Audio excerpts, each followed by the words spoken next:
நீங்க பாக்குற இந்த காட்சியில ஒரு நந்தி இருக்குது. அந்த நந்திக்கு மேல சிவலிங்கம் இருக்குது. இந்த சிவலிங்கத்தை தூக்கிக்கிட்டு இருக்கிற இந்த நந்தியை கயிறு வைத்து ஒருத்தர் வந்து பலமா இழுக்கிறாரு. ஆனா அந்த நந்தி அந்த இடத்தை விட்டு நகராம அப்படியே அமர்ந்த நிலையிலே இருக்குது.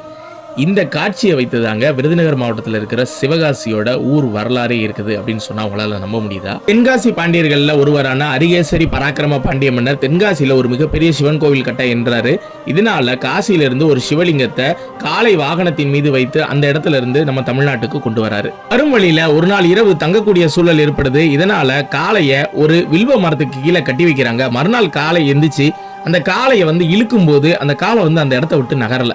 இதை ரொம்ப நேரமா பார்த்துக்கிட்டு இருந்த அரிகேசரி பராக்கிரம பாண்டிய மன்னர் ஈசனுக்கு இந்த இடம் தான் பிடிச்சிருக்கு அப்படின்னு அந்த வில்வ மரத்துக்கு கீழேயே அந்த சிவலிங்கத்தை வைத்து ஒரு மிகப்பெரிய கோவில் கட்டினாரு. அந்த கோவில் தான் இன்னைக்கு சிவகாசியில் இருக்கக்கூடிய காசி விஸ்வநாதர் திருக்கோவில். அந்த ஒரு காட்சியை தான் இந்த இடத்துல வந்து காட்சிப்படுத்தியிருக்காங்க. பக்கத்துல பாத்தீங்கன்னா மன்னரும் மன்னரோட மனைவியும் நிக்கிறாங்க. பக்கத்துல காளை இருக்கு. காளை மேல பாத்தீங்கன்னா சிவலிங்கம். இந்த பக்கம் அந்த காளையை இழுக்கிற மாதிரியான ஒரு அமைப்பு இருக்குது. அதாவது வடக்கே வடகாசி, தெற்கே தென்காசி, மையத்துல சிவன் இருக்கக்கூடிய இந்த இடம் தான் சிவகாசி அப்படின்ற ஒரு திருநாமத்துல இந்த ஊர் வந்து அழைக்கப்படுது. இந்த சிலை எங்க இருக்குன்னா சிவகாசியில இருக்கக்கூடிய பேச்சியம்மன் கோவிலோட வெளிப்புறத்துல தாங்க இருக்குது. இங்க ஒரு சிலை மட்டும் இல்ல, சிவனை பிரதிபலிக்கக்கூடிய நிறைய சிலைகள் இங்க இருக்குது. இந்த அரிய தகவல் உங்களுக்கு பிடிச்சிருந்தா லைக் பண்ணுங்க. உங்க கருத்துக்களை மறக்காம கமெண்ட்ல சொல்லுங்க.